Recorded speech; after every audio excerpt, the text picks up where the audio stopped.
Right. Good evening, everyone. It's just now 5 o'clock British summertime, and about half of the registered participants are here. So we'll just wait for about another minute or two, and then I'll start introductions. So we'll start the program probably in about 2 minutes. Great.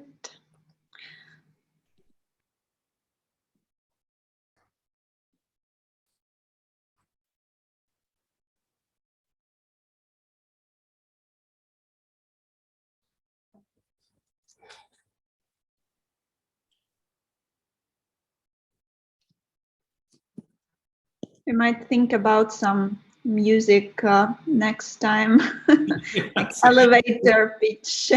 It's a good idea, just so people know that their sound system's working and that the program's actually here. No, I bet that's a very good idea. In the future, we'll have little music playing in the background.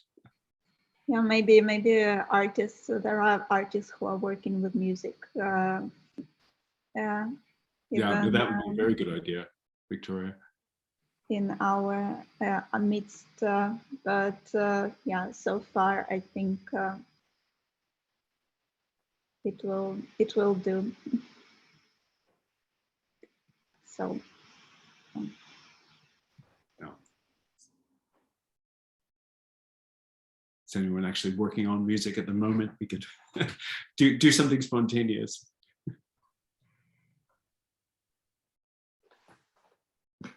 Right. Well, it's 2 minutes after the hour, and so I'll go ahead and begin with introductions and welcomes. First and foremost, I'd like to thank each of you for joining us this evening. This is a very interesting, what I hope to be a very interesting conversation about art practices in times of war, Ukrainian artists and authors residency. This is an idea that's been going for a while, and I hope that you'll all enjoy this evening's roundtable conversation. I'm Dr. Jeffrey Stevenson Muir, and I'm the director for the Center of Art and Politics at the University of St. Andrews, and it's very much my pleasure to welcome all of you, the artists and the curators who will be joining us this evening for this roundtable discussion. This evening's discussion, and there's generous support for the artist residencies from the Alex Danchev Fund through a very generous gift from Dee Danchev and from Keith and June Hopkins, and I'm delighted that Dee is with us this evening. I'd also like to introduce then Victoria Guvina and Olena Kasperovych, the two curators of the residencies, the artists who participated in them, which we'll be discussing this evening. In just a moment, I'll turn over to Olena and then Victoria to say a few words. Also, I'd like to introduce the artists who will be joining us this evening. Eliza Mamardashvili, Alexander Kolivkovsky, Volt Akapayev, Karina Sinitsia, who may not be joining us this evening because she's having technical difficulties, but hopefully she'll be able to join us soon. Elena Kuznetsova, Vitaly Matukono, Leo Tratsenko, Maxim Kotak, Hanna Naumkina, who also is having technical issues this evening, so hopefully she'll join us later as well, and Tatiana Puknatseva. All of these artists do really interesting work. Their biographies and samples of their work will be available on the Center for Art and Politics page. Unfortunately, we weren't able to assemble those ahead of this evening's discussion, but they will be available on the website for your perusal. This evening's conversation is recorded, and so for those of you who have friends who are interested but may not be able to join us this evening, please know that the recording will be available on the CAP website as well as other websites, including those of the residency programs. Do keep that in mind, however. If you don't wish to be recorded, that's fine. You can keep your camera off, and I ask that people keep their microphones on mute. However, we will open up the conversation later in the conversation, probably about 45 minutes in, so we can have questions from the audience. there, I'll ask you to either put your question in the chat, or if you have a follow-up, to raise your hand. So let me just say a quick word about the program, and then I'll turn it over to Olena and Victoria. But in June of 2022, the NGO Cultural Traffic organized a series of pop-up residencies for artists and other creatives in the Carpathian Mountains, in the relative safe areas of Western Ukraine in Vyzhnytsa. Organized primarily by Olena Kasperovych, an art curator from Kharkiv, the residencies did not require artists to create any, quote, finished products. And I think this is a very important idea here, but rather that the residencies offered the artists and the creatives the space to recuperate artistically, physically, and mentally, to be able to re-engage in works of imagination and creativity. I think this idea of discussing, right, the processes of art creation, especially in times of great stress and in war, to discuss how displacement has affected their work, how displacement has affected each of them personally, how grief and a sense of loss has influenced their art, their texts, and larger creative processes. I think part of the challenge here is to think about, what does it mean to create art, especially in times of war and in times of trauma? And perhaps we can also get to larger discussions of what it means to use aesthetics and works of imagination to provoke and inspire, but also to heal. With that, let me turn first to Olena Kasperovych to say some words about the origin of the residencies. We'll turn to Victoria Grivina, and then we'll open up the conversation with the artists. Olena. Thank you very much, Jeffrey. Hi, everyone. Thank you for coming and joining us this evening. For me, I am really pleased to see so many people that I had no idea would be interested in our event. And so I will just shortly say about how we came up with the idea of this residency.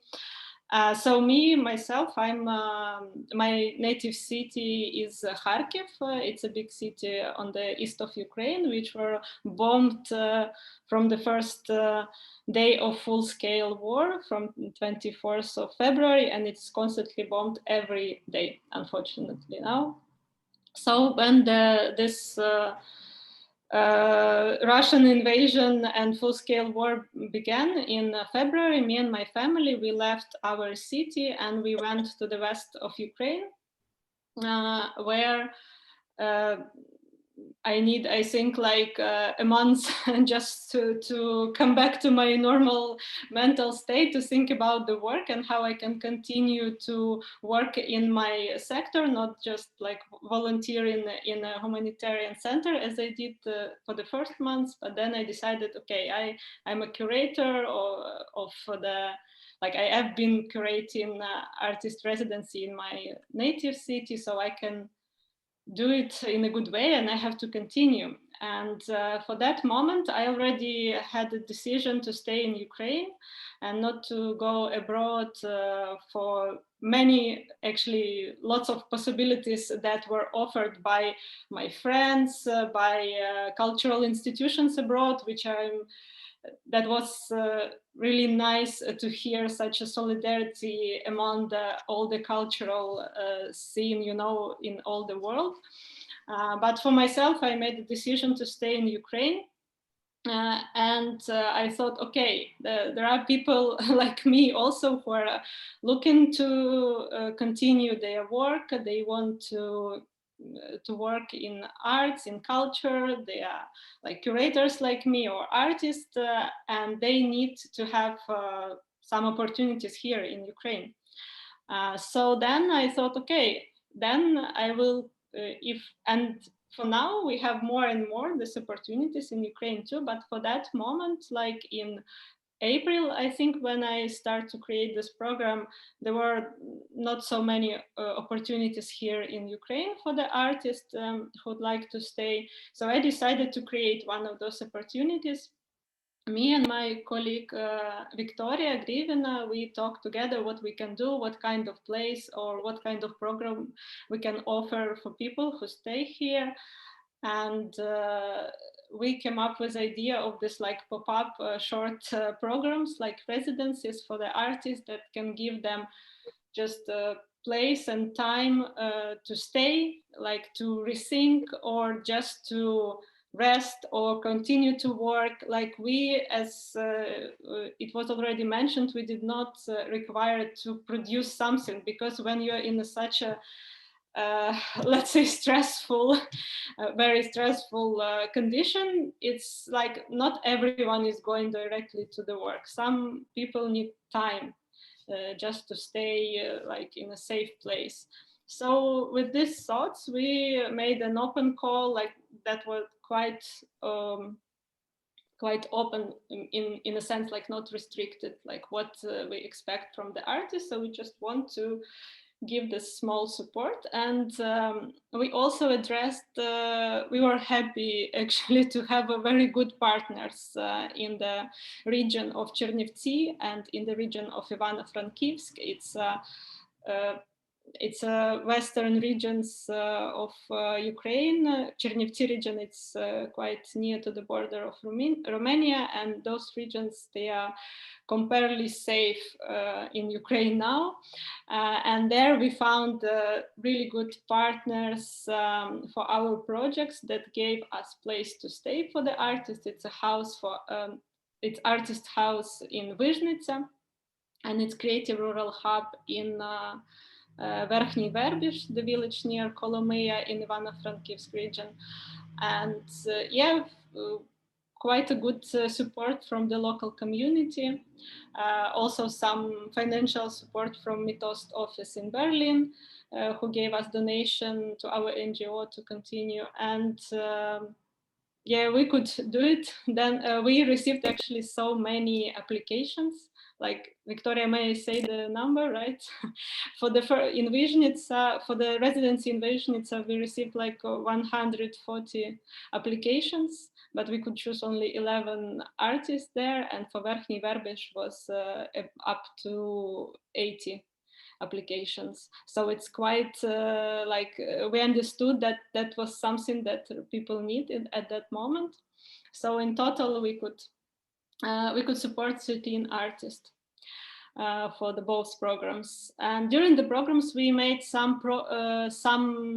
during the residency, we made some programs like to know better the local context. Like we met with local artists, we went to the museums that are still working there. And also we discovered the nature, like beautiful nature of Carpathians that are near.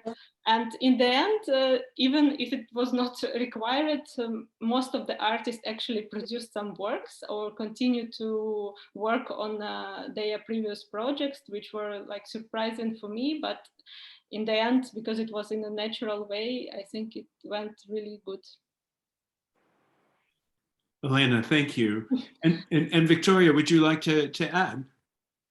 Yeah, I would just add a couple of questions. Hello, I'm Victoria Grivina, and I'm a PhD candidate at the University of St. Andrews doing cultural anthropological research on my hometown of Kharkiv as well. And I'm looking into Kharkiv during the war.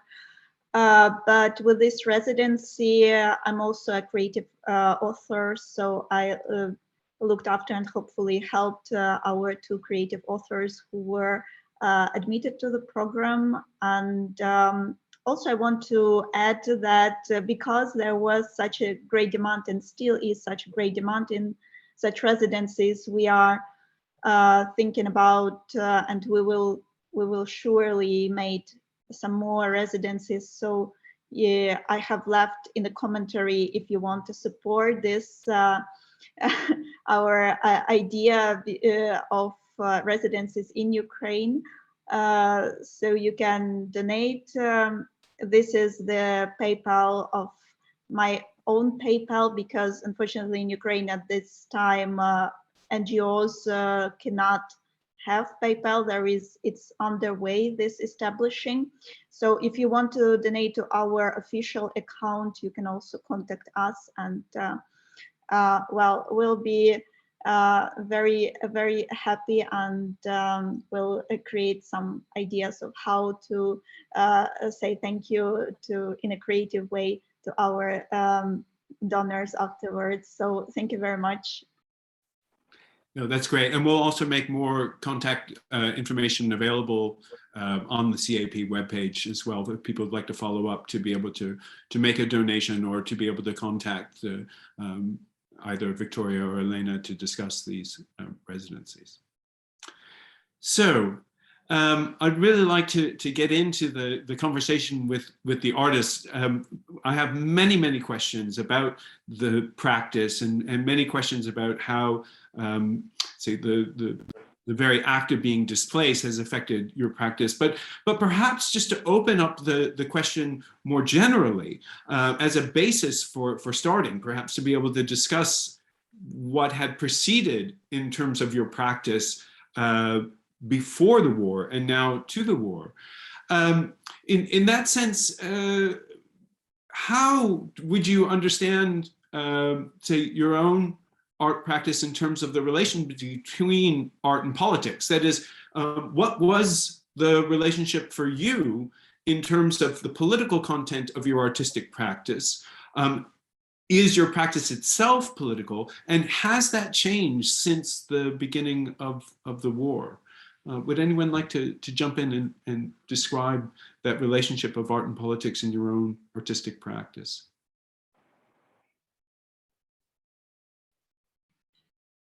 Yeah, I can also add, if you want to answer, you can also raise your hand in the reaction, and I can briefly translate into Ukrainian that перше питання, чи до війни у вас були якісь, чи ваше мистецтво було якось пов'язано з політикою, і чи це змінилося взагалі, які у вас були зв'язки з політикою, або які відносини вашого мистецтва, чи не було взагалі, це теж добре, ви можете теж так сказати. Ось таке перше питання.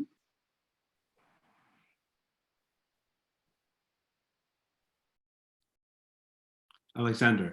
I can be first. Hello, my name is Alexander Kulikovsky. I'm a conceptual artist from, now I'm based in Vyzhnytsa. It's a northern Kyiv downtown, but I'm born and grew up in Donetsk, so I'm from Donbass, and 10 years lived in Crimea. Actually, my art was not political until 2014, because in 2014 I moved from Crimea, and that has changed my life a lot.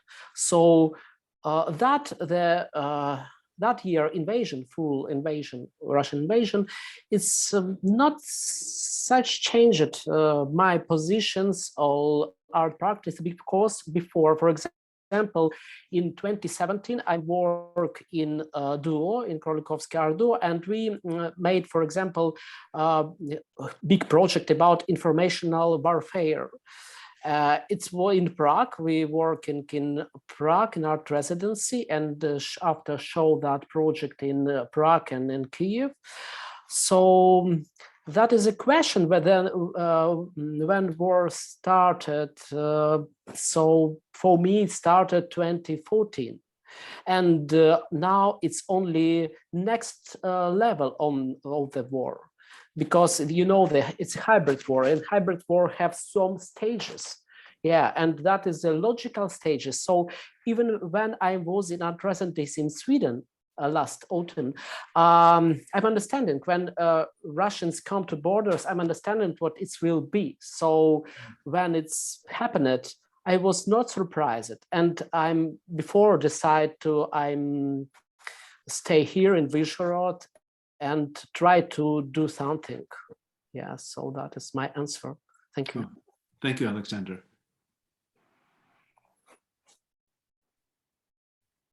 I think I can follow up maybe shortly.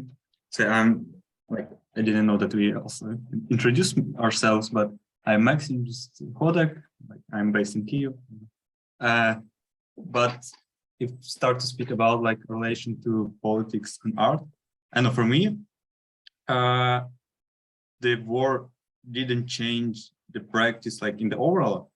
Of course, like I start questioning like what art of the war time is, but for me, my practice was basically like I never think like, yeah, Alexander said right that the war has started in 2014. Basically, I was 13 when the war started, and I was like just growing up in this country where you have the war and you didn't really feel it.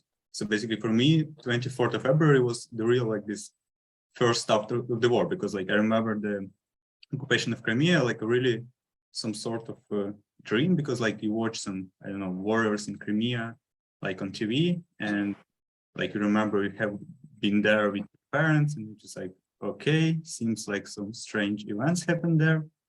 And I don't know, like I think something like in Ukraine that like everything is really stitched to politics, because I don't know, like I remember even was like I was a kid and I don't know, I have really loved to mimic some famous politicians, and I remember like even like in the school you always like sharing some memes with politicians, and it's some like really, I don't know, environment that you're growing is really political.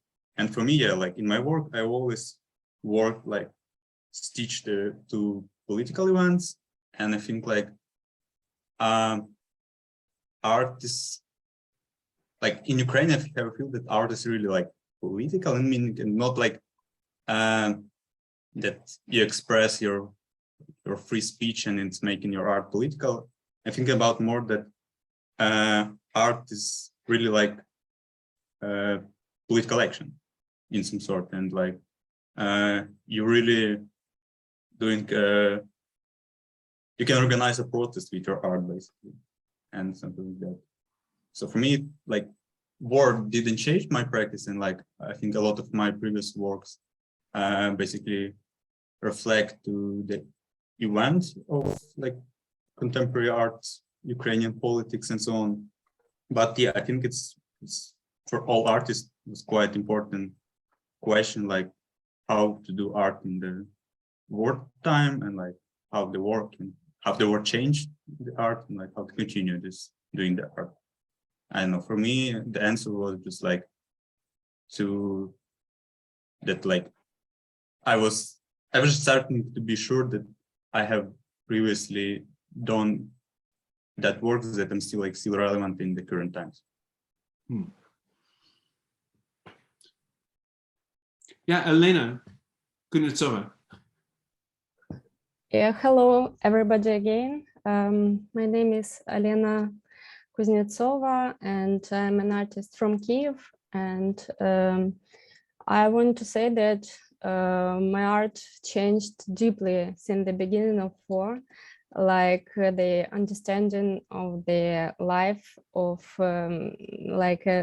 understanding of what is going on, and the attitude, and feeling myself like a part of something bigger. Because before the war, most of my works were rather, the themes were rather far away, you know.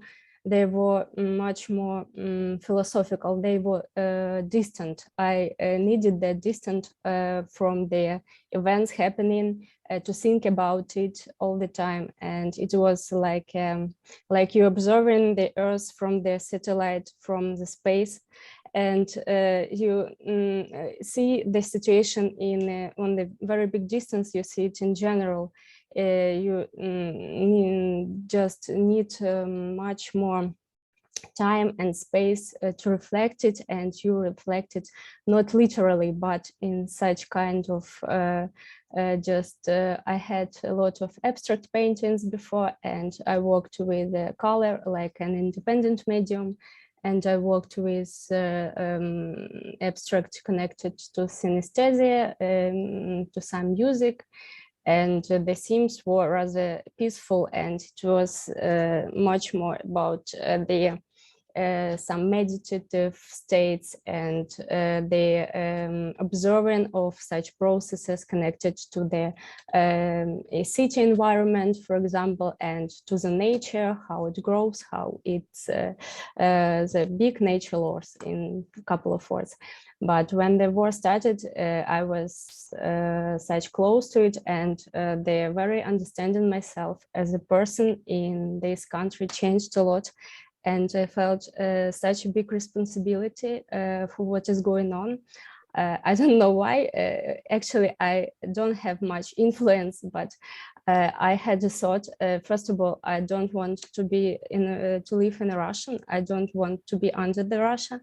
I want to be free. And the second thought was that I have something to do with it. And that's why all the spring, all my art practice, I can't, during the spring, I can't call it only art. It was like, I don't know, it was I was like a talking head all the time. I had a lot of meetings, conversations, also interviews to different bloggers, channels, institutions. And I was felt myself responsible to say about the situation as much as I can, as an insider, as the people who is viewing and knowing much about what is happening here.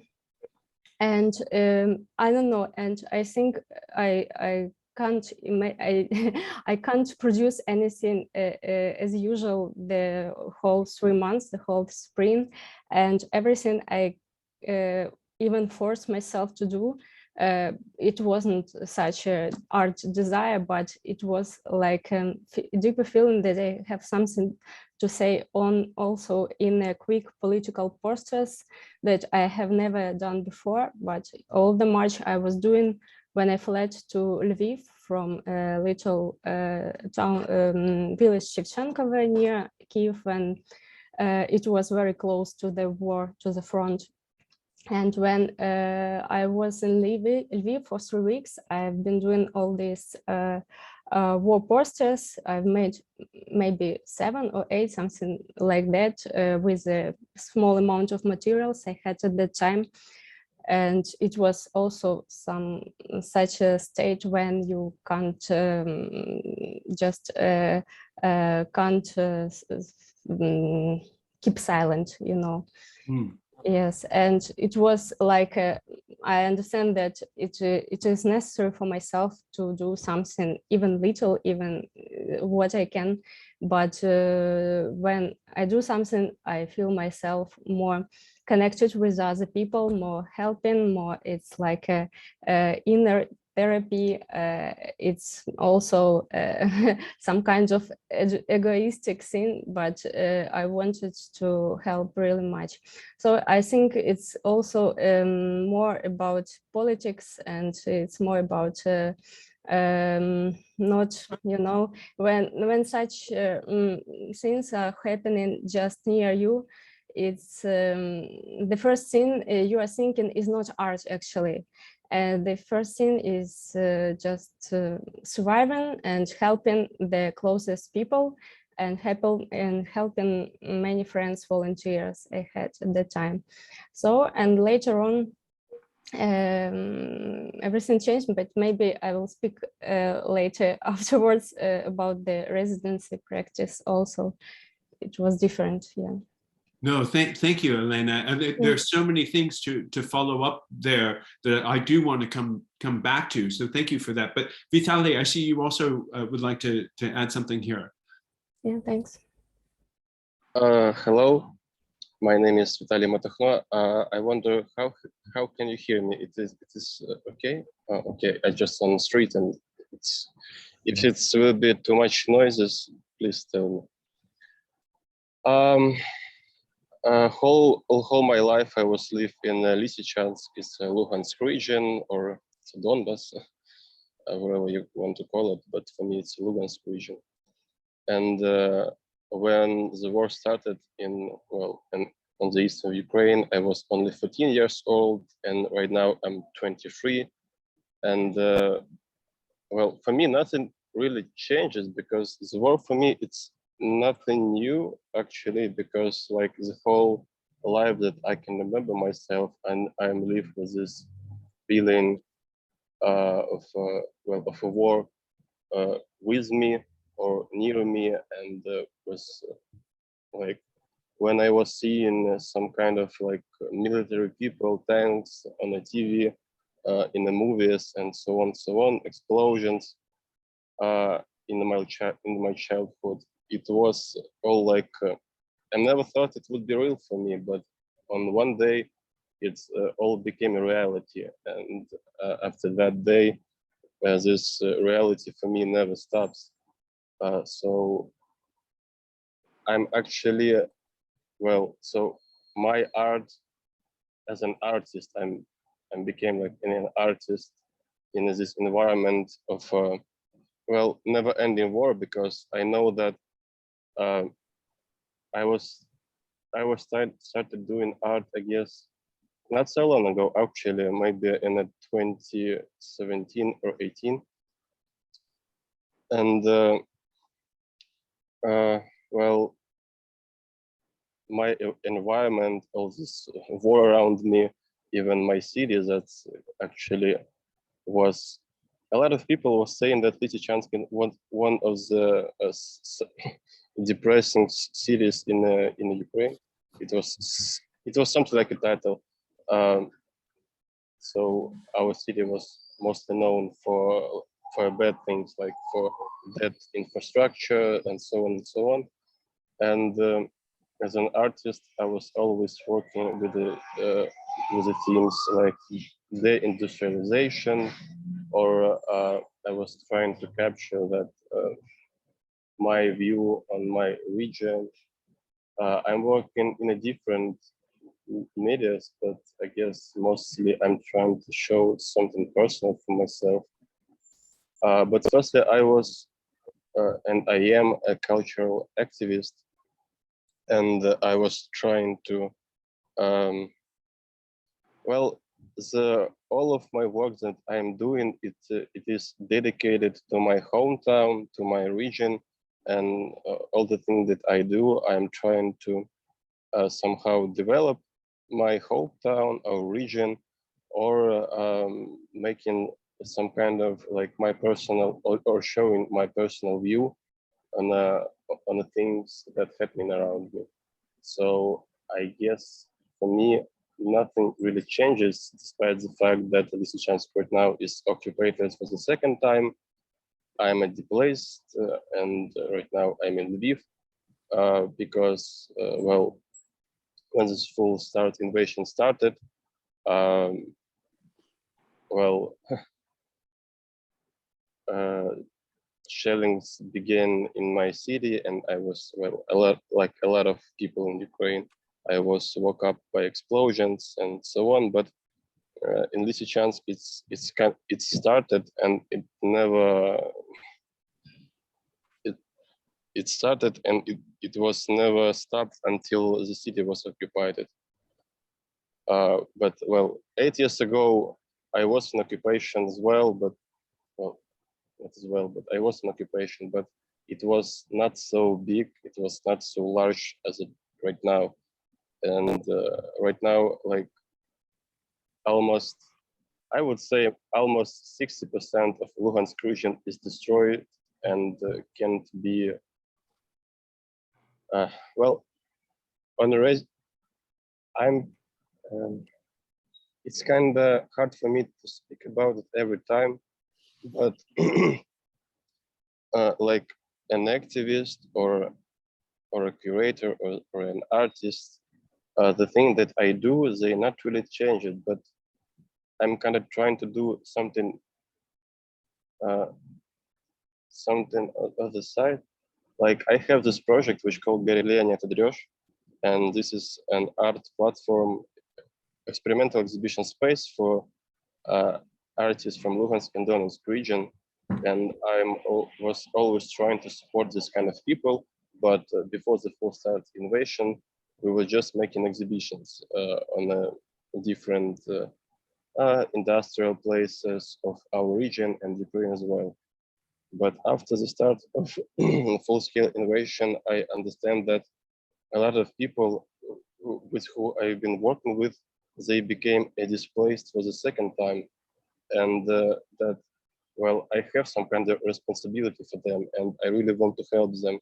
And we started to gather some kind of money for financial support just to help these people to survive at least first to buy some basic stuff like food, clothes, and so on and so on. And right now we continue to do this, but mostly the stuff that I do is also dedicated to all my region, and I will continue to work with the of Donbass. I will continue to I guess work with my personal views about Donbass as well, but not being in my hometown right now. No. So yes, thank you. No, thank you for that. And I do want to follow up with on that point in just a moment. Olena, I see you have your hand up, and then we'll come to you, Leo. Olena. I just want to add just 2 sentences to what Vitaly said.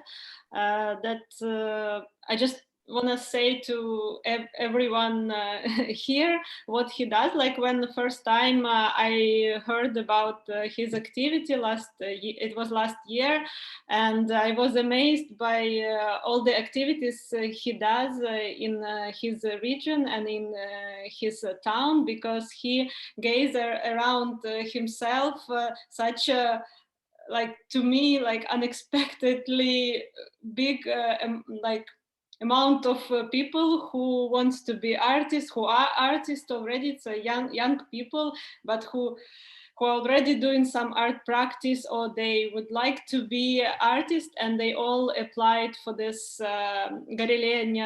this platform for temporary gallery spaces, and that's just amazing. I think that what Vitaly did as a curator and as a culture activist for his region is just an amazing job.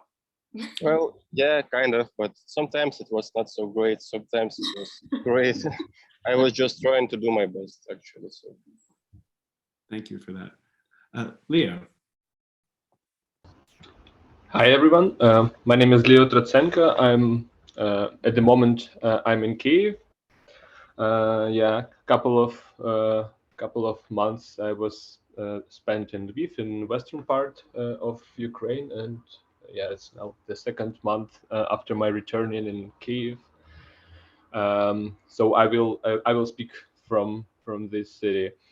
I thought about this question, yeah, this connection between art and politics, and I want to contribute 2 or 1.5 thought about it, because as Maxim Khodak already said, in a way, everyone,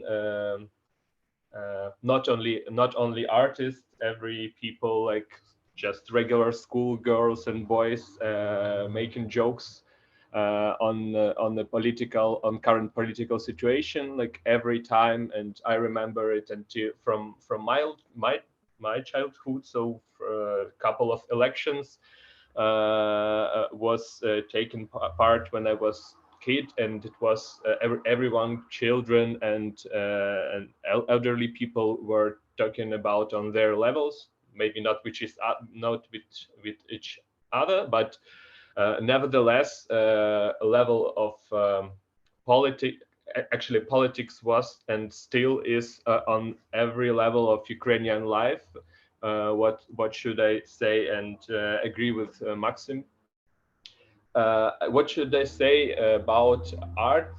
Actually, like everything maybe that I've started to do on the art scene was more or less in a way with interest, made with interest in politics, topically, or it could be a small political gesture, like in a way like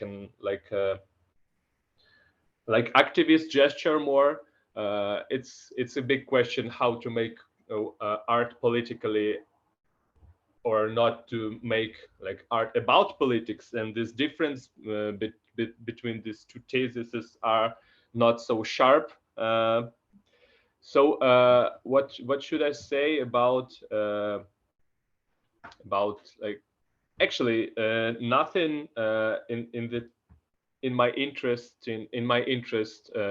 as an artist actually has been changed, but most and only one thing that was changed by this second stage of the war, of the full-scale invasion of Russia, and after 24th, is actually working in other mediums or with other techniques. But basically, all my interest, like last 5 years, was dedicated to more or less Ukrainian and also political reality that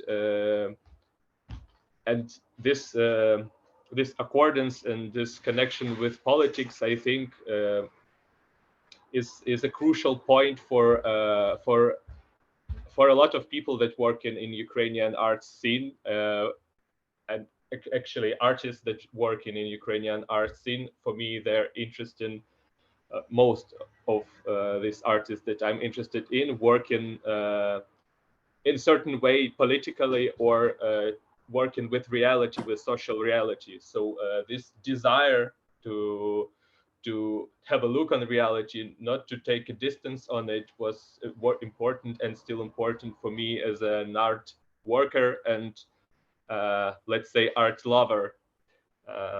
Yeah, that's a couple of things that I like to tell. Thank you. No, thank you, Leo. And then Volt, and then I do want to ask everyone a question about, say, technique here, but Volt, I see you want to contribute, so please. Окей, так, Віка, помагай. Okay, I will translate. Так, ще раз привіт. Мене звати Вольт Агапєєв. Я художник з Тернополя, але живу у Києві. So this is Volt Agapiev. He's an artist from Ternopil, but he lives in Kyiv at the moment. Отже, якщо коротко, то насправді війна не повпливала на теми, з якими я працюю. Вона лише зробила паузу в моїй роботі. So if speaking briefly, war did not impact the artwork that Volt is doing, but it created this pause in his artistic production. Зрештою, можна, я розділяю поняття мистецтво і творчість, і оскільки під час війни кількість художників, які працюють, зменшилась, то кількість творчості навпаки збільшилась. And he divides, differentiate art from creativity, and because during the war, the number of artists dropped, the amount of creativity expanded. І в цьому контексті я не виняток. And he is no exception in this context. Однак, щоб заповнити існуючу порожнечу, я більш акцентував свою діяльність на дизайн діяльності. And although he needed to replace this gap in his art, so he focused on mostly designer activity, his work as a designer. І таким чином я більше працював з з постерами, плакатами та іншою акцидентною продукцією на тему, на якісь нагальні теми, які виникали в суспільстві під час війни, яка триває досі, насправді. So he just focused on producing posters or advertisement, this kind of design production that was dedicated to the current affairs, to what was happening in the country at this moment and to the war that is continuing. Оскільки, на мою думку, це допомагало привернути увагу моїх закордонних друзів до цих подій. Because in his opinion, this practice helped to draw attention from the international community, from the friends he had abroad, to the war in Ukraine.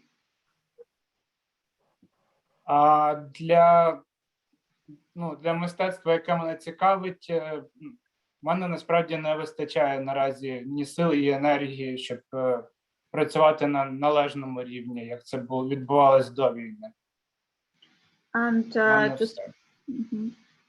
to speak honestly, he still doesn't have energy, time, and strength to do art that he was used to before the war. So at the moment, it is impossible for Walt. That's it. Thank you, and I can only imagine how exhausting that it must be, and to think about movement, and that's a question I want to ask next. Although Eliza, do you want to respond here? Yes. Good evening, everyone. My name is Mamardashvili Eliza, and artist from Kharkiv. But at the moment I live and work in Lviv. After a full-scale invasion Russia, my practice and research became more focused, and the intersection of the Georgian and Ukrainian trauma. The experience of the countries that survived and are now experiences, the trauma that was made by the same terrorist state cannot but leave a marker of social destructiveness and social fabric is in a damaged state, leaves open question in understanding and shaping oneself and the world. Also, I think about marking the body and space of our present existence.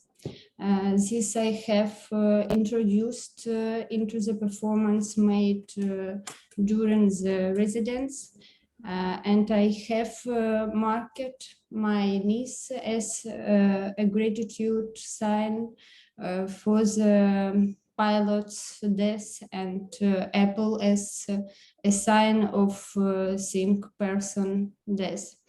And now I am trying to find answers through working with my dad, who was an observer of the war in Georgia, and was also experiences it in Ukraine. 2 years ago, I started making a base for him in the form of handmade paper to record his memories of his cultures. The images that he identified were the cultural code and the beginning of the study of my own identity. But it happened that we surviving the same trauma. After a full-scale invasion, he continued drawing images that become not so metaphorical, but direct, somewhere literal. And in the residence, I kept on making the base continue for the future work.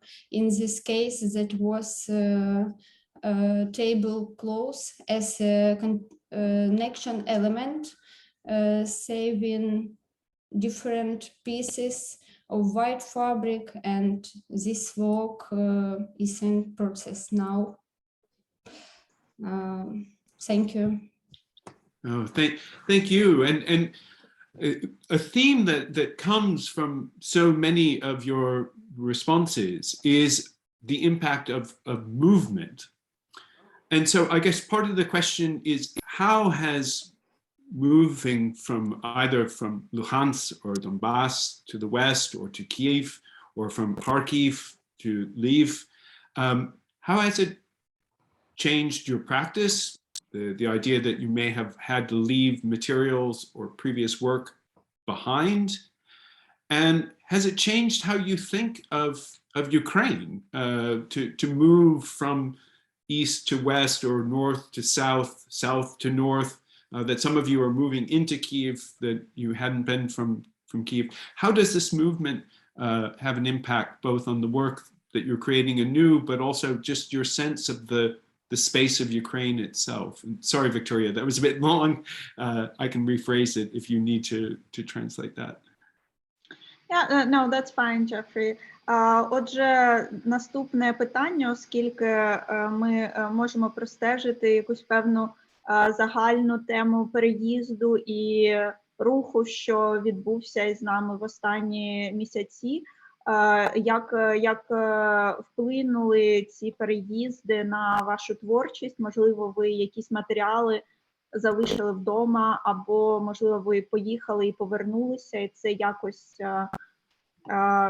було відчутно. Отже, як взагалі, і, можливо, як взагалі ці переїзди вплинули на ваше відношення до України в цілому і відчуття країни? Так. Yeah, Maxime. Yeah, I can start because I don't know. I feel like I was definitely in more privileged position than most of my friends and people, colleagues, because like accidentally I was like in residence in Slovakia from 10th of February. So basically I was just like usually going to produce some work in Europe, and then like in 2 weeks the work has started. And yeah, this like basically I was in Europe for 3 months after like the war, and then just like I decided to return because, how you said, it's like process movement. For me it was important, first of all, like it's hard when you don't have like a stable table to work, and you always like changing your tables, and you like, you know, even if you're more like desktop artist, but I think like it's important to have like your own table in your own home.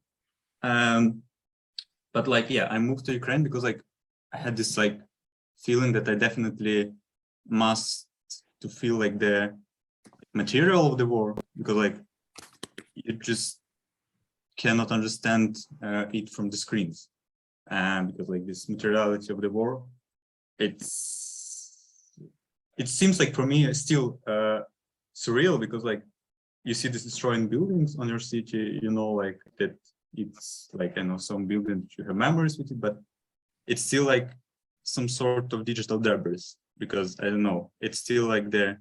Even I was in Kharkiv a few weeks ago, and it was like really strange that like you see the destroyed building, but it's still like a digital image of destroyed building in your head, but you really like see it in reality, and it's definitely strange. But yeah, I think this thing of movement, like sometimes I start to feel that artists in the West, they have like more also privileged position, because like they can have their practice more really material based, because really like you always have this struggle to in the need of movement, because even before the war, you always like move to some more rich countries, like for a month or two, like to produce some work, and then you return.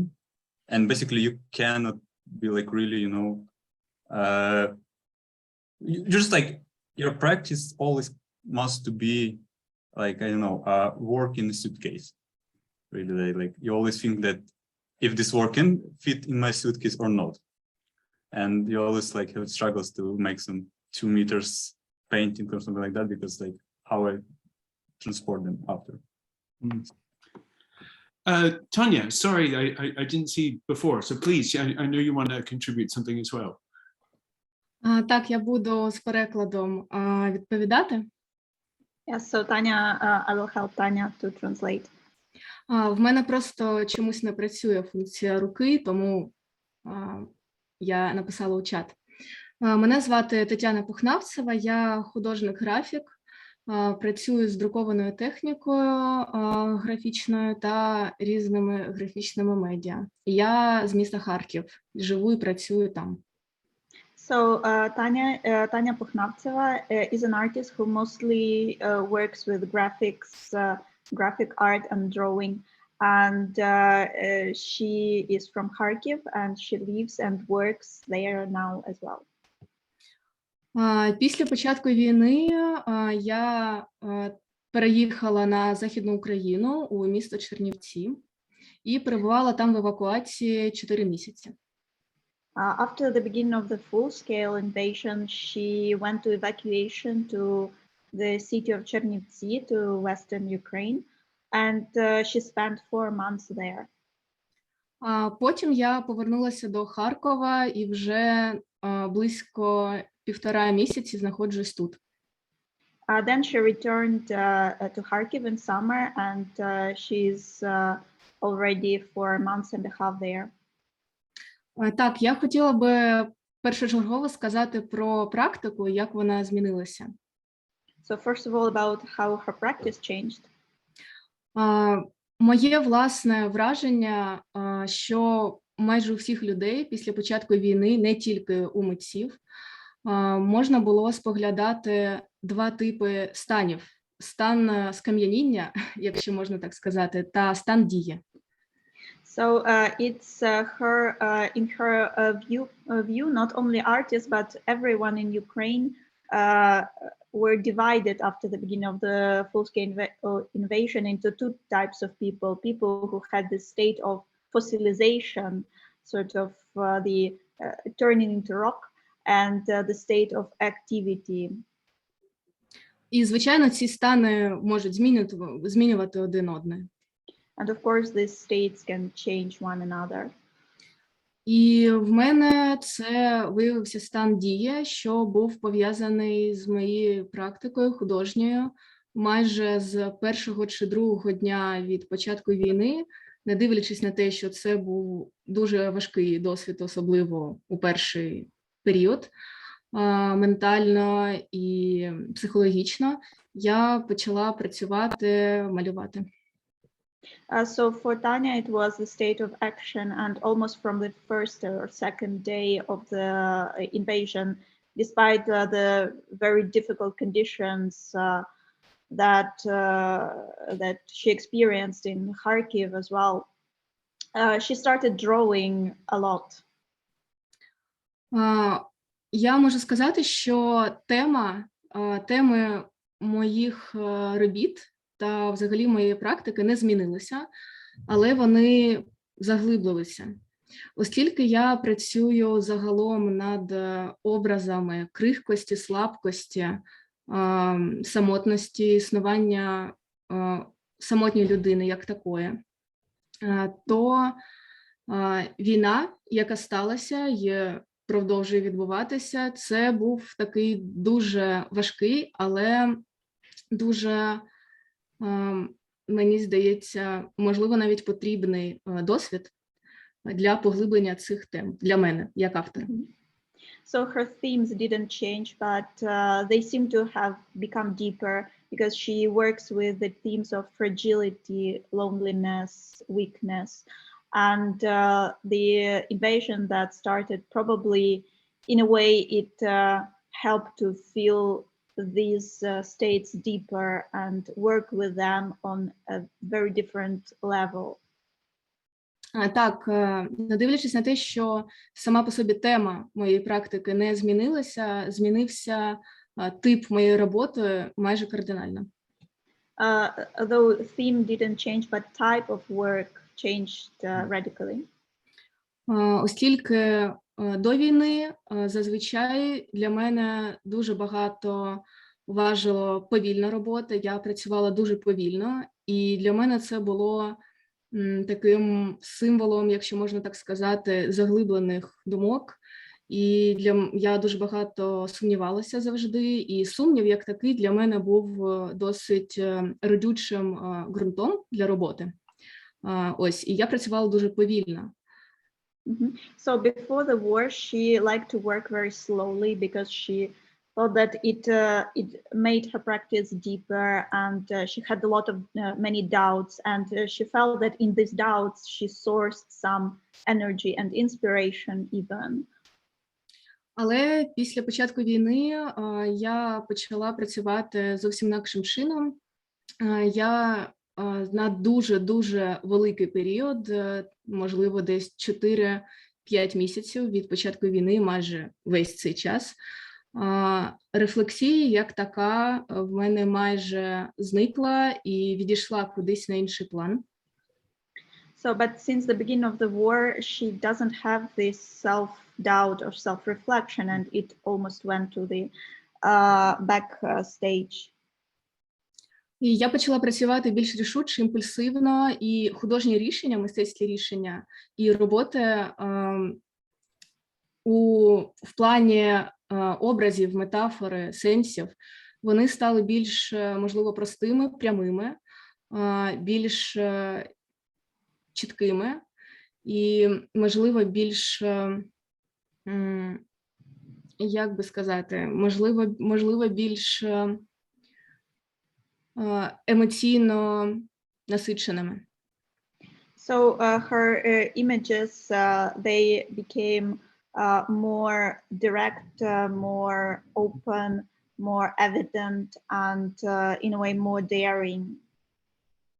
І ще я хотіла сказати, що важливий момент, який я для себе відкрила після початку війни під час роботи, це те, що взагалі заняття мистецтвом як таким, мистецька практика взагалі, це для мене завжди було про зовсім нематеріальні речі. І сама ця нематеріальна складова, вона проявилася після початку війни для мене у зворотньому сенсі. Тобто мистецтво як таке набуло майже фізично відчутної для мене сили. Я паузу зроблю, щоб... Okay. So for her, art was always something immaterial, something that you couldn't touch, but since the beginning of the war, the art became almost physical, almost you could touch it. І фізичною практикою в якому сенсі? У сенсі захисної практики, у сенсі практики, яка зберігає якусь цілісність мене як особи та людей взагалі разом, потім як молитви деяким чином. Wait a second. So this practice became in a way a shield, a safeguard, a prayer, a defense mechanism. Та також як практика утвердження навіть власного якогось існування, як мене, так і світу навколо, бо найперша, можливо, проста людська якась емоційна реакція, звичайно, це те, що світ скінчився, але потім, ти розумієш, що це не так. І мистецтво для мене стало дуже центростворюючим таким каменем, найголовнішим. So the art in a way became a way to state her existence and the existence of the world itself, because the first thought when you think about war is the world has ended. And art in this way became this central power of reinstituting this world and this rock around which this world is being created. Все, дякую. Thank you. That's it. No, it's very interesting, and this demonstration of presence, to show that you remain, or your community remains, or voice remains. It's very powerful. Alexander. Yeah. How I said before, I moved from Crimea in 2014, so I lost my studio and home 8 years ago. And that time, actually, I have feelings what I haven't any home, because Crimea was my home and it was a sweet cocoon of the sea, of the fresh air, of mountains and studio. You just slowly work in studio. After that, everything is changed. But actually, in February, full invasion that year, it's also changing, because that feelings became more strong, and it's have some really huge influence to my practice. Because, for example, I'm changed some of my project, and some project, for example, I'm work this book of poetry and some photography, and it's just maybe will be continued late after. But now I'm work with different perspective. For example, like a zoom out and zoom in. I'm trying to explain. Zoom out, I'm work now with satellite photography. I'm connected to satellites and meteorological satellites, and use them like a photo cameras. Use it like a photo camera, and it's a position like from cloud. Because here, for example, in Kiev or Kiev downtown, I don't feel exactly like at home. And when I go to vast Ukraine, for example, when I was in residence, it's absolutely amazing, yes, but it's different, because deep part of my soul is want to back to Crimea and want to back to Donetsk. It's my native city also, so my part of my soul is here. And the zoom in, it's a different perspective. It's concentration only on their feelings. For example, if I didn't say, but I'm not only artist now, but also volunteer in town morgue. So I'm assist to doctors and to police to document war crimes. So I work with dead bodies a lot. First time in my life, actually. It's so I'm really near to death, and I first time in my life see death so near. So I'm used the Instax photography. Actually, it was like accident, because the first week it was so hard. So I feel like, there's some mental uncomfortable. And I'm just took my Instax camera with me to just make some, therapy, art therapy, just make some photos. And after I'm just take a look and I understand what I want to make some project about that. It's not project about war. It's a project about deep feeling, about connection with death, because, in art history, it was a lot of the work about death, and every period, every time, every just different age, it was different from religious pre-modern times to modernist position after postmodern alienation from death, and now it's changed also. So, but it's concentration only on my feelings. So I feel now like in two positions. In same time, on the cloud, like a zoom out, like Ukraine, it's my home, and I just can say Ukraine, not some city, and also just inside on myself, inside in my deep feelings. So that is my answer. Thank you very much. No, thank you. And it seems, so many of the responses that so many of you are giving, is these are not easy, it's not singular, it can be a duality, it can be a contradiction, it can be multiple things being held simultaneously. And I think in some sense, this is also what art allows us to see, that complexity, that simultaneity, the tensions within us. So Vitaly, I see you also have your hand up, and then we'll turn to the audience in a moment. But Vitaly, please. Hello.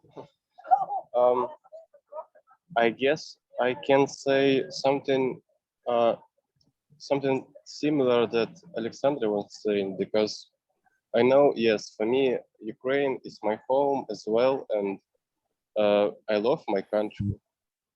But in Lviv, I don't really kind of feel myself at home, and not really in Lviv. It can be any other town of Ukraine, but you know, you can run from yourself, and I kind of understand it a long time ago. It was kind of the reason why I never was thinking seriously to leave my hometown, actually, because you kind of can't run for yourself, and I always was thinking that I kind of have something like, well, let's say I have a lot of responsibility for my city, and this is why I need to stay there and work in there. Lviv is really pretty. It's like a cut. It's this town like a candy. It's really pretty. It's really sweet. It's really comfortable. But I never wanted this kind of comfort in my life, and I don't really need it. I kind of always lived in a city that was kind of dying, and all my life I was seeing that these rust plants on the horizon, a lot of abandoned buildings and so on. And when I not seen this in my everyday life, I not really feel myself at home. It feels really strange for me. And I like the only thing that where I wanted to live, like move away from Lysychansk, I was thinking about Mariupol, because Mariupol was for me like a perfect match. But yeah, it's destroyed as well. And right now in Lviv, I heard a lot of like words like when the war is started, everything changes. And every time I hear, like I have like this question, like war started where? On the 23rd of February, or it was started 8 years ago? Because for me, it was started 8 years ago. But for people in here, mostly, well, thing changes only like recently, 6 months ago. For me, it was a lot of like a lot of years ago, and like a bad things to say actually, but like right now, all Ukraine became a Donbass in some way, and like before the full-scale invasion, sometimes when I was meeting with people in Kiev, in Kharkiv, they were asking me, "What is war? Like, what it was for you in the 14th year?"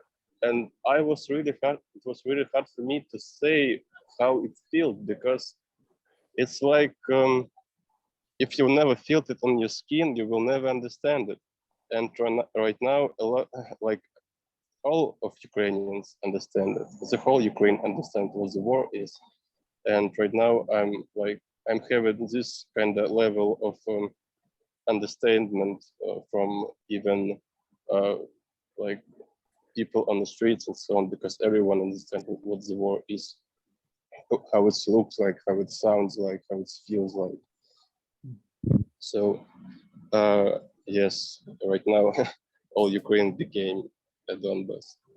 But even so, I'm not, for me, like being in Lviv, I live here for 6 months from now, because I was evacuated on the first day of full-scale invasion, because I'm understanding that if things started, well, in our region, it would be even worse and worse with every day. And well, it's kind of it's kind of sad.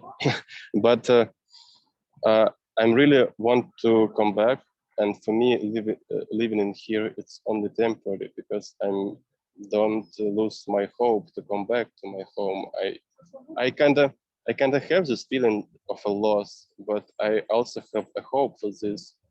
And I was like working as an artist with the physical space of my town, as a with the photography, with the different mediums and practices that I can't continue right now because all of that was mostly dedicated to my region.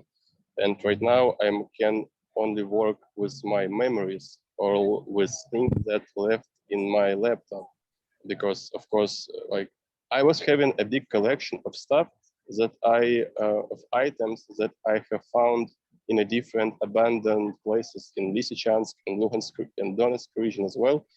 And I was creating some kind of collection of this old stuff to work with the memory of a city and to making to save a memory that kind of decaying. Right now, all of the things has left in my hometown, and the only thing that I have on my laptop is some kind of scans of this stuff, and I have archive of TV station accent that was made, and I trying to make a film from this, a movie about Lysychansk from this tape that I have. It's not, actually for me, it's like a self-harm because I see my city that never will be the same. And these tapes, they're really old. And every time I try to edit this movie, it hurts so much every time. I even see some people in there who are passed away. Well, they passed away not because of war, but because of the time. But even so, right now, like my art practice, it is important for me, but it's kind of hurts me in some ways. Yeah. No, and Olena, please. Just want to say a few words. What Vitaly said reminds me also about the works by Karina Synytsia, who unfortunately could not join us because of the technical issues she has now. But she's an artist from Severodonetsk, Luhansk region, which is also occupied now.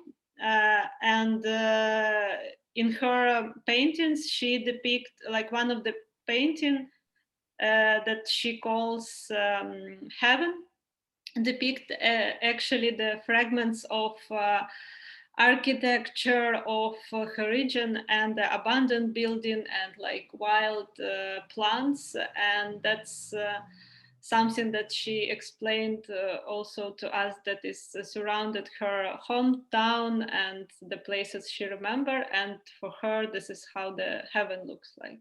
Mm. Mm. That's also could be checked on the website of the center. Yeah. Already, I see it. Definitely, definitely. Olena Kasperovych.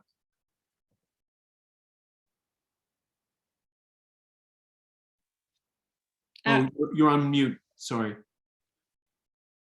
Sorry.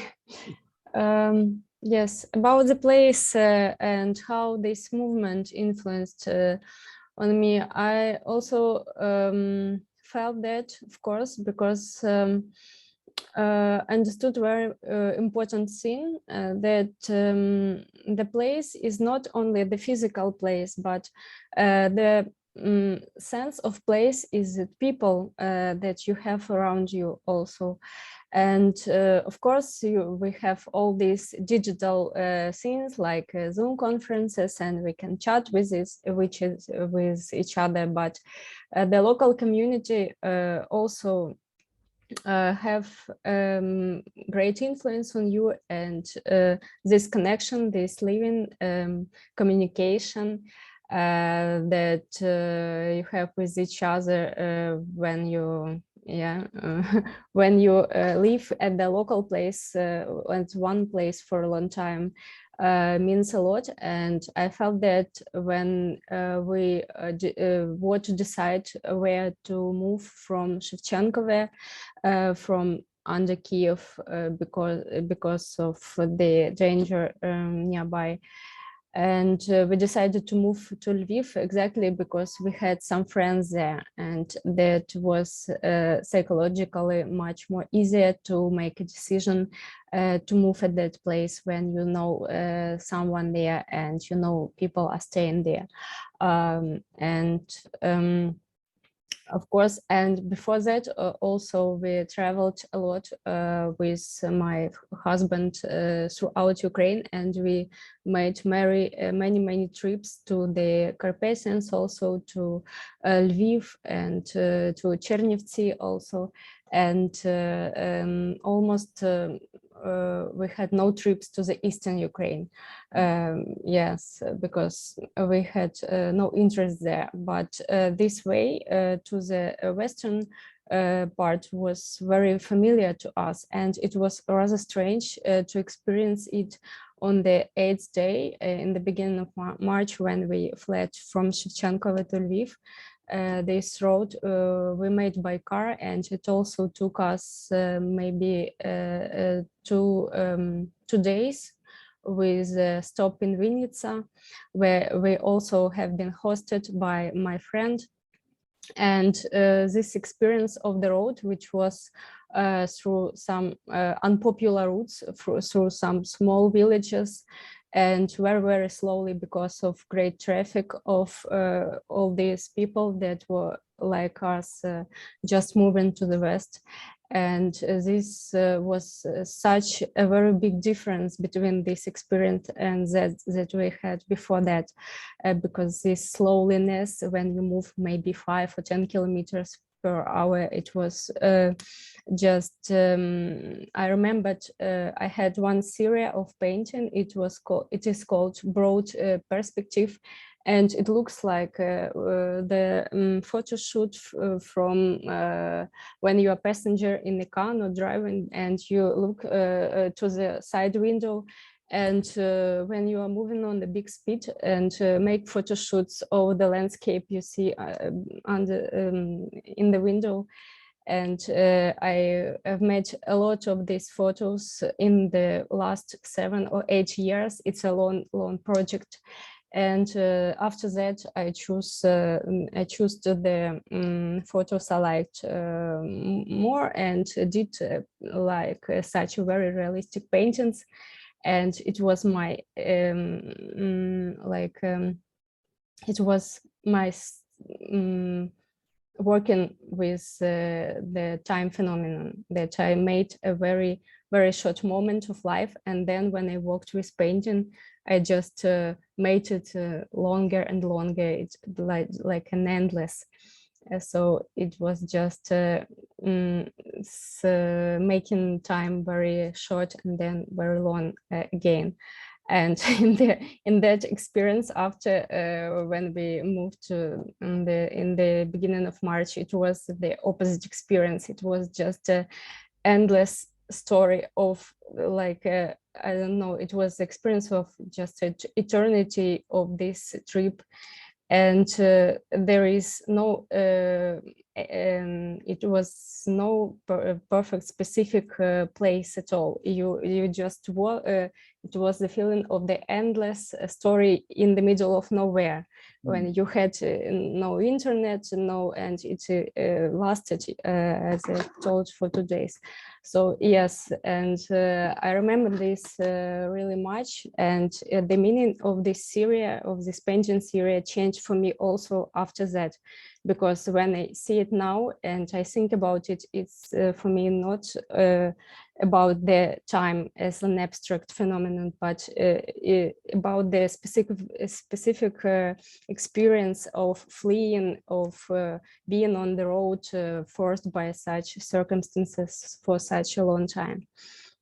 Yeah, that's, and also I wanted to add that the understanding of the place of my actual home, I also recognized it in a new way it now means for me. I had no idea the home when I live in Kyiv means for me such a lot thing, that I'm such, I don't know, just attached to this place, and I love it so much, because I was in a total feeling of some kind of euphoria for 2 days, maybe, or 3 days. When I came back to Kyiv, we just came back on the 1st of April, immediately the next day when the Kyiv region was liberated.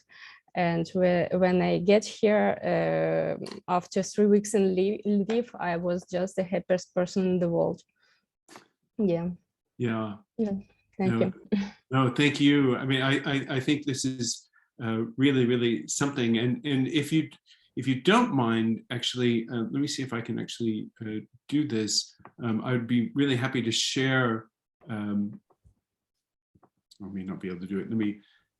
Sorry, come back. I was going to say, I was just looking at those paintings, your paintings, Olena, and they're really moving, and that sense of, sorry, I'm terrible in English. Emotionally, they're very powerful, but one also can really see this sense of not moving in the painting, and that kind of question of how is someone, in place there. And actually. Tanya, let me turn to you, and actually in the interim, let me see if I can actually pull up some of the work, and perhaps I can share it from my screen. But Tanya, please. Таня. Так, я ще хотіла додати щодо переміщення і те, як це вплинуло. She also wanted to add about the movement, the change of place, and how it influenced her. Те, що розповідав Віталій Матухно, мене дуже вразило. І я розумію, що я частково була тією людиною, яка там питала у людей з Донбасу, як виглядає війна.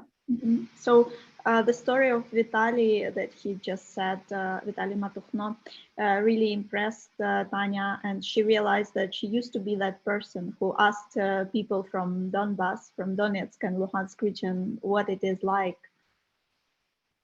І я розумію, що ми, звичайно, не, поки ти це не відчуєш сам на собі, ти не можеш цього навіть уявити. І це дійсно так, мені здається, просто важливим це сказати знову, проговорити, що тепер після 24 лютого майже вся Україна відчула, що це таке, не тільки Донбас. Це дуже важливо, насправді. So she wants to reiterate that it is really very important to repeat that after it's really, you will not understand what war is until you feel it on your skin. And after the 24th of February, the entire Ukraine really felt it. So I would say, but it's not a good thing. It's a horrible. I would never ask for this kind of understanding. You know, it's the worst thing that happens right now to me and for everyone. So. Я розумію, так. Yes, she understands. Я розумію. Так. І я хочу сказати тут теж приєднатися до Альони, яка дуже добре сказала про Київ, який для неї рідне місто, і як вона там себе почуває. І так само я почуваю себе у Харкові. Ця вимушена евакуація, не дивлячись на те, що Чернівці як місто мені дуже подобалось, я була там не вперше, виявила те, що тільки Харків я можу відчувати як свій дім і місце, яке я можу бути, в якому я можу бути. So just like Olena, Tanya felt after the time spent in another region in Chernivtsi, although she really likes Chernivtsi and she's been there many times, after returning to Kharkiv, she realized that it is the only place where she can really be. Багато разів я запитувала себе, чи не відкладаю я трохи на потім те, що зробило дуже багато людей, коли евакуювалися та поки що не повернулися. Можливо, я цим якось полегшую в чомусь так собі життя, що я повернулася, і я відчула дуже багато почуттів, коли я повернулася додому, який є, і є моя майстерня, є мій дім, він цілий, і я невимовно щасливо себе почуваю. Але я розумію, що у довгій перспективі ми не знаємо, що буде далі. Це може бути, можливо, більш боляче, якщо це влучне слово. So she says that she probably skipped something that many people in Ukraine still feel, this feeling of longing, should I come back or should I not come back? And by returning, she just took this plaster away, like sticker off the wound, and she felt extremely happy. She felt so happy to return to her studio and to her house, which is still intact. But she realizes that in a longer perspective, it creates another sort of suspense of how things are going to be going on. Щодо saying that she's afraid that maybe she's just postponing this decision about that she actually had to leave Kharkiv in the future. Так. І щодо Харкова, пара слів. Буквально я хочу додати, що зараз я відчуваю дуже великий сенс бути тут, не дивлячись на те, що дуже багато людей, моїх особистих друзів, знайомих, приятелів і так далі, виїхали з міста, і цього ком'юніті, про яке казала Альона, воно дуже скоротилося в моєму особистому колі спілкування. Але для мене дуже важливо бути тут, бачити місце взагалі, бачити простір, бачити архітектуру, місця, та найважливіше – це людей. І я бачу, що місто дуже живе насправді, і мене це дуже захоплює. And she says a couple of words about Kharkiv itself, that although she realizes that now a lot of people left, and this community that that Olena was speaking about when saying that home is also people, that community became much smaller.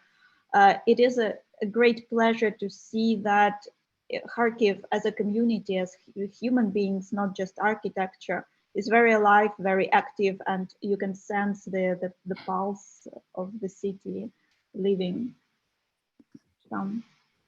Так, не скажу ніякої новини, можливо, але війна підсвітила ті моменти, які ми не помічали раніше, коли, можливо, багато хто мріяв, в мене теж був такий період, поїхати кудись, то тепер я розумію, настільки для мене важливо залишатися жити і працювати в моєму місті.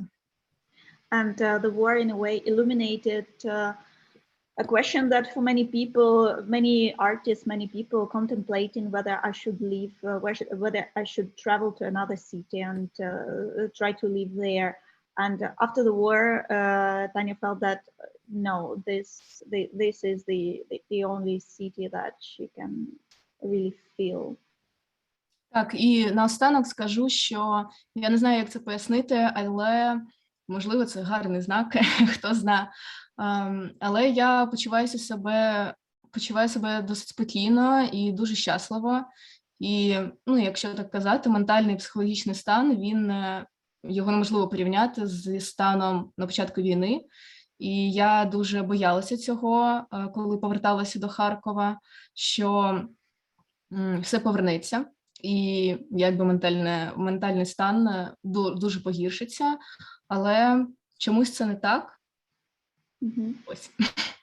So, and to finish, she says that it is very strange, but she really feels very calm and happy now, and which is a great contrast with that feelings of the first days, the horror and everything. And she was very afraid and anticipating that this fear would return when she returns to the city, but strangely, it has not returned. Дякую, Віка, ти переклала настільки добре, краще, ніж я висловилась.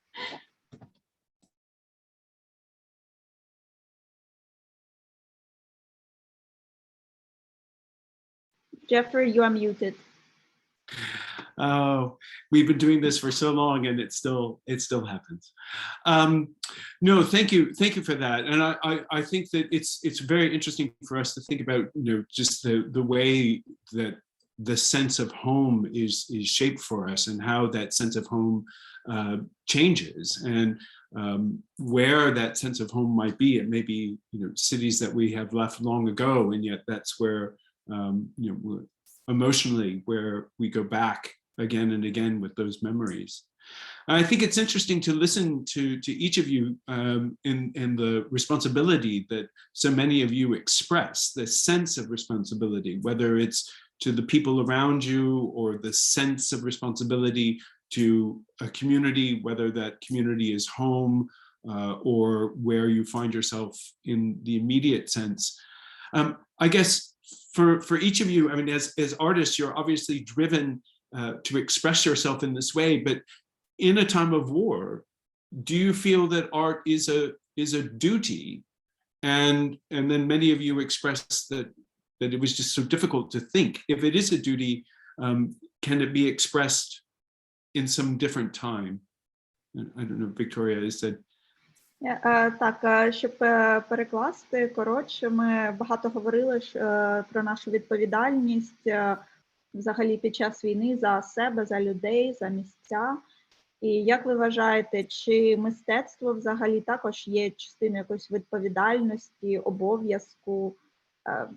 Чи можна сказати, що для вас це так? І чи це по-іншому відчувається в інший час, мирний час?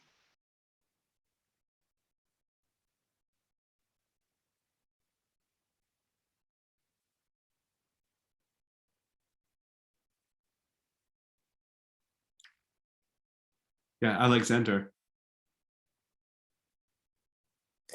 Yeah, it's always was for me like that, because the peaceful time was such long time ago, 8 years ago. So now a situation is changing, and I think artists can find new ways of the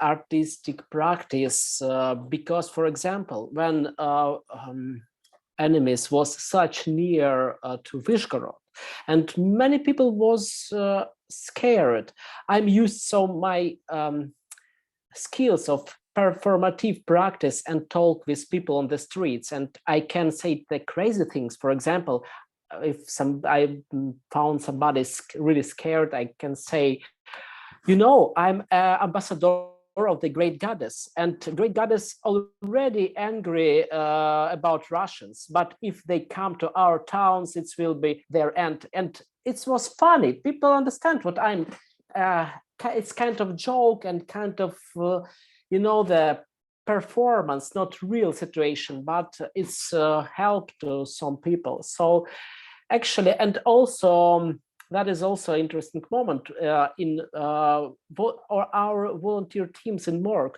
Most of them, it's connected with art. For example, I work with one musician, and also with one father of another artist. And I understand what the people who can have some reflection in art practice can they resist to some stress, they resist to some stress more effectively.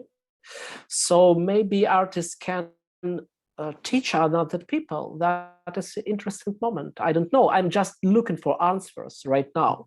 So maybe I will find some, answer. Yeah. Thank you. Thank you.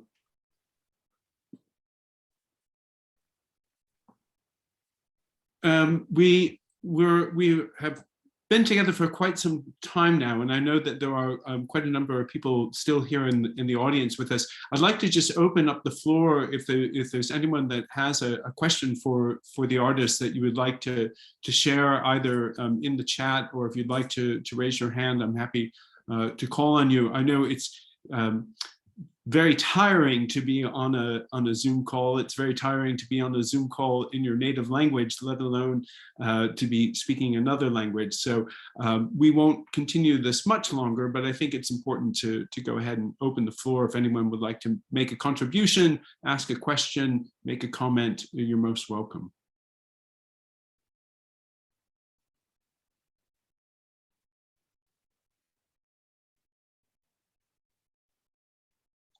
Victoria, please, you can. Maybe I can use my power as a person who has already spoken, but I was wondering, as a curator, a co-curator and manager in a way of this residency, whether artists, how their work at the residency itself, maybe they can say a couple of words about that and how it goes together with the entire experience of the war, and what was it for them, this residency?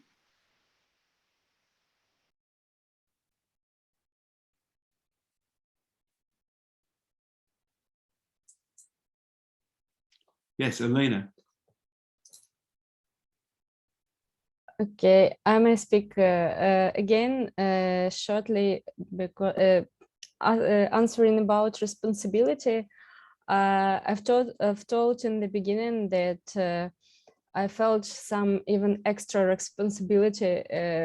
Just wanted to even to do everything I can and much more, and it was some kind of even frustration because I wasn't able to do much in the very beginning, I mean, and the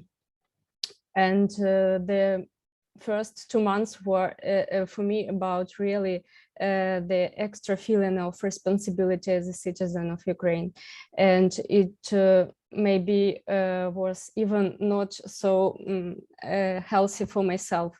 I didn't think about myself much, about my own needs. I was thinking mostly about the, I don't know, about the volunteers' needs, about the country needs, about something that I want to speak as much as possible and as quick as possible, because I understood that time passes by, and as in the beginning we needed more weapon, and I wanted to speak aloud to get it as quick as yes, to strive for it. And speaking about the residency, answering Vika's question, there was just the perfect path to another mode when I went to the residency, because it was the changing of the place also, and it was yes, and it was opportunity just to breathe out a little. It was an opportunity to meet new people, new colleagues, and to share my experience that was also painful, but I understand that there are people even in worse situation than me, and it was also healing somehow, and it was the chance to look how other people deal with it, and that my feelings are not only mine, but we share it in big community. And it was very precious for me not to be forced to produce something immediately, you know. I was not expected to do art at once, and because I just couldn't do it, because I was lost. I didn't know what to do, because I was in just another conditions, another just the things I was striving to was just not about creating, because to create you need to breathe out, to be in a safe place, and to think a little, to have time to think. And only in the end of the residency, there was just a magical place on the river bank Cherimosh, where we had several picnics, and there was a place where I could go to by myself at any time, because it was just near our house we lived. And it was just some kind of healing place, and our general jokes and discourses were about this stone desert on the bank of this river. And it reminded me 2011 when I was when I loved to go to Crimea just year by year, and I had places there where I loved to spend time near the sea, and I painted on the rocks there. And also Tanya, when she spoke about her art practice, she showed in the meeting there, we had a meeting and shared our art practices. And she showed that she had tiny stones where she drew one color on them, and it helped me to remember this lost and forgotten practice when I painted on Crimean stones.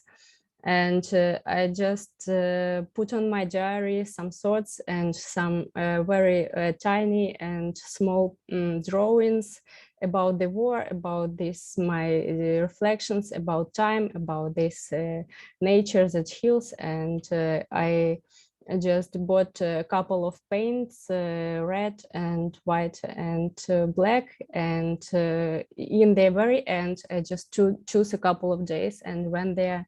And it was also some meditative practice to find a perfect stone to go to walk there. There was no person there when I did this little project I called to throw the stones, because I throw my thoughts and my reflections about this painful experience and about the war. Like little quotes and expressions and little drawings on these stones. And I needed just 2 days for it. And it was I like this project. I felt like I felt myself better when I did it, because it was some kind of something that you left. You don't have to take it with you afterwards. You just leave it on the place. It's between land art and between some kind of contemporary art. I don't know. It's just something I do for everyone who can come on this riverbank and may see it. Throw it out there, as it were, right, to displace that. Yeah. Just something I wanted to live there, and I was pleased with this totally. I felt that it was the right decision for me, and the very precise work.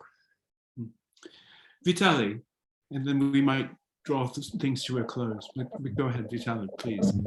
Okay. I remember when I was applying to the residency, I was writing in my letter, in my application, that I want to work on my movie about Lysychansk, and this was what I was planning to work with, actually. For me, this residency was not more. I know that no one from me like expecting some kind of results, but it's kind of hard for me just to rest and to do nothing. And it was for me a good time for thinking about and trying to do maybe a new stuff and maybe to give something to the city that I will be on the residency. So when I was thinking that, yeah, I should do this movie, but I even can't start it actually there, because yeah, it's this movie for me. It's really like a self-harm, and back then on residency, I can't force myself to start to do it. But after the residency, well, I was making some kind of, well, we were making a small movie screening of this film on a local audience and for people and for the artists in our residency. And after that, we make short discussion. And I guess this discussion gave me some kind of force for myself to, well, force myself to start to working on this movie.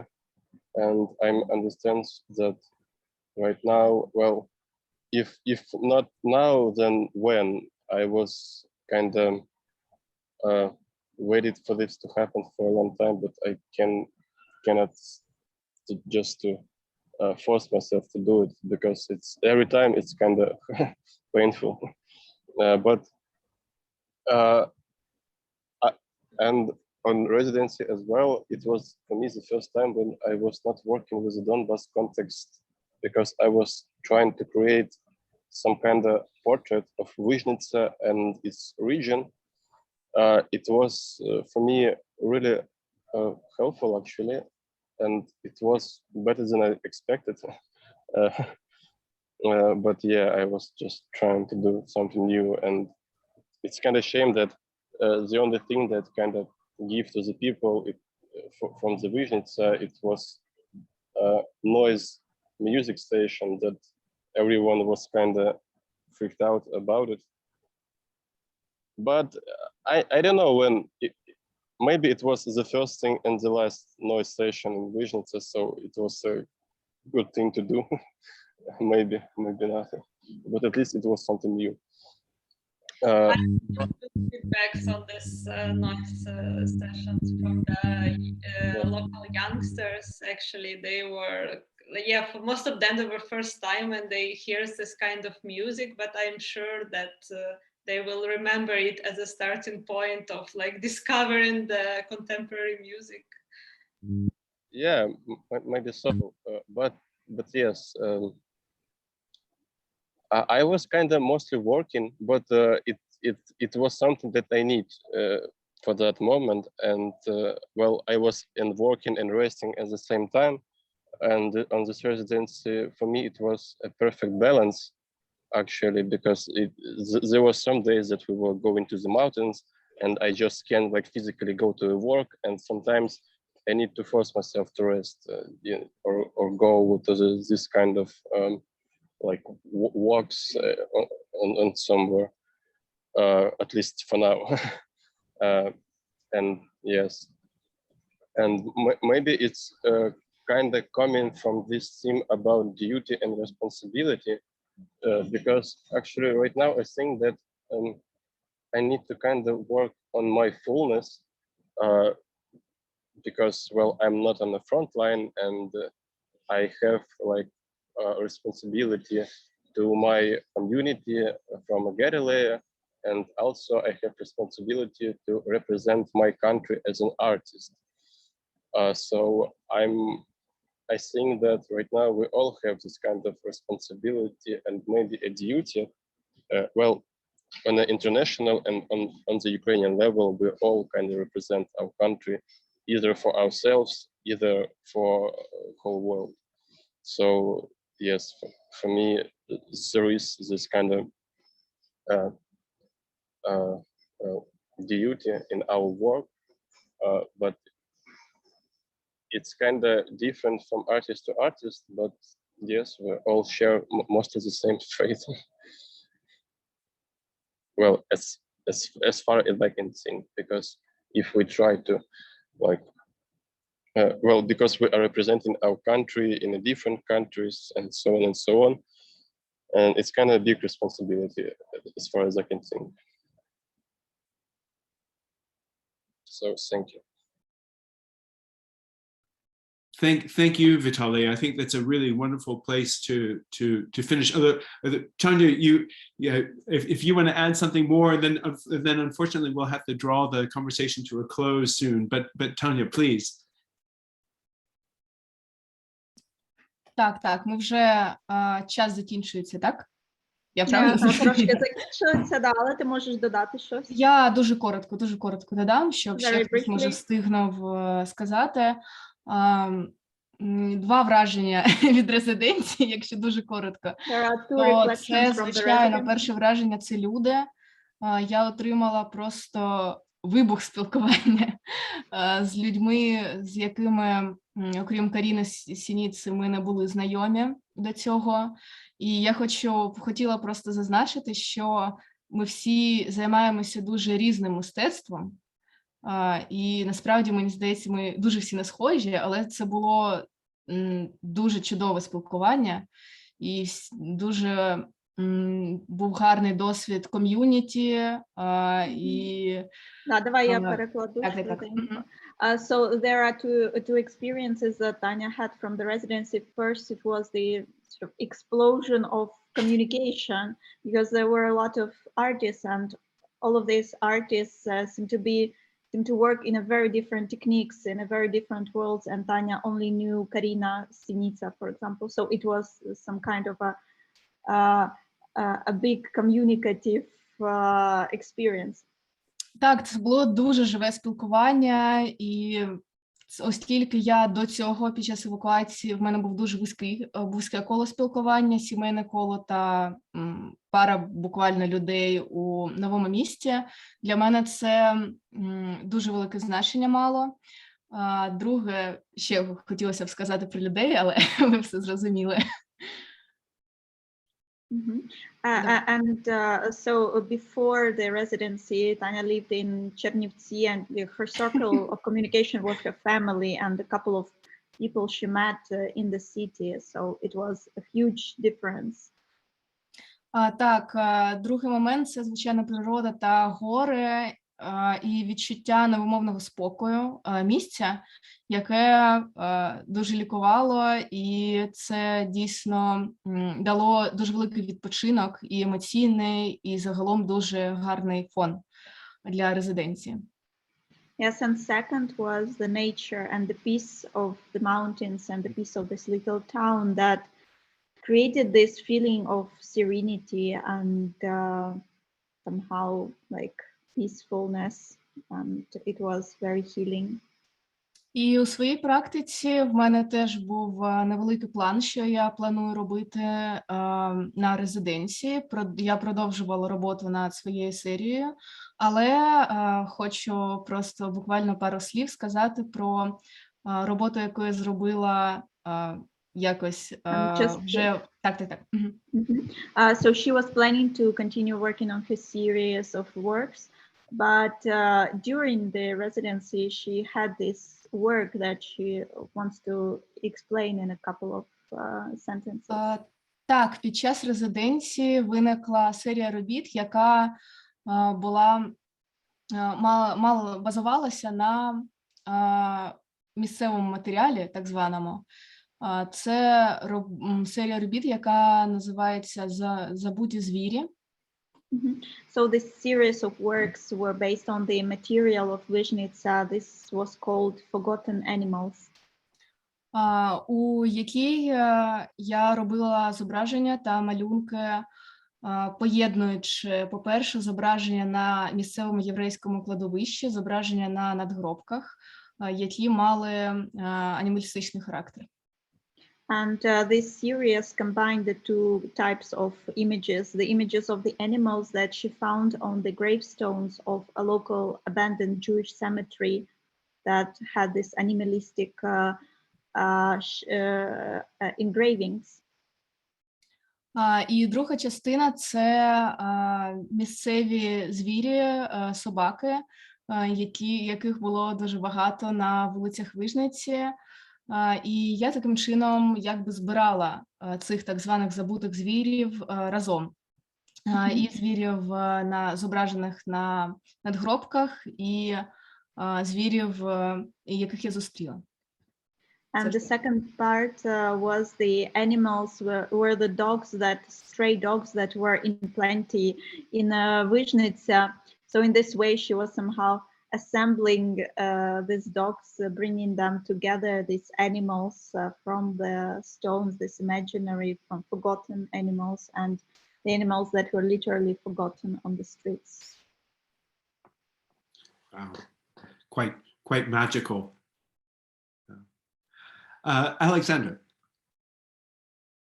Yes, just a couple of words. Actually, I think that residency literally saved my mental health, because after 1.5 months in fridge with dead bodies, it's, you know, that is quite strong feelings.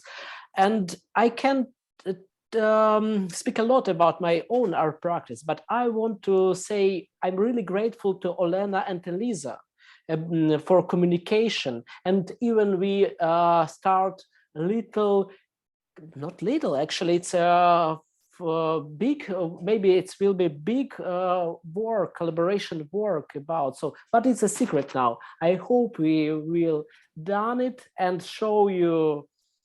It will be interesting. So that is, I'm really thank you, Olena and Elisa. It's, you know, you my personal Jesus. Thank you to Alexander. Wow, and that's what a place to finish there. I mean, I think it's such a strong testament to the importance of such a residency, to the importance of this time and space, the quietude, but also the communication. I think this idea of having the space and time to be able to be creative, perhaps it's an important insight that it doesn't just come to someone. It needs the space and the time to be cultivated and to grow, and that each of you needed community as much as you give to community. I think that's really powerful, and thank you for sharing this evening your perspectives. Thank you, Olena, for organizing these residencies, and Victoria as well. I think it just goes to show what a contribution you've made, both to each of these artists and their bodies of work and the communities to whom they are responsible, but also for all of you as a collective. I think it's a real testament to the fortitude and the strength of the people of Ukraine in the face of this awful invasion. So I'd like to thank each of you for participating. I'd like to thank all the audience members for your contributions and your attention. I'm sorry we didn't get a chance to have more from the audience, but I do hope that you will continue to follow this. As I said, the works, or at least samples of works from each of the artists, will be available along with their biographies on the Center for Art and Politics webpage. I just posted a link in the chat if you haven't already found that link. Also, we'll provide more information if you'd like to make a contribution to these really important NGOs doing, as you can see from this conversation, really, really important work. I hope that we'll have an opportunity to follow up with each of you, to know more about where your work is going, to see the new things that have come out of this experience you've had in these residencies. And I wish each of you peace and good health and prosperity, but most importantly, peace. Yeah. So thank you very much, everyone, for joining us. And thank you. Have a very, very good evening. Slava Ukraine. Thank you. Thank you, everyone. Bye. Goodbye. Thank you. Bye-bye. Ciao.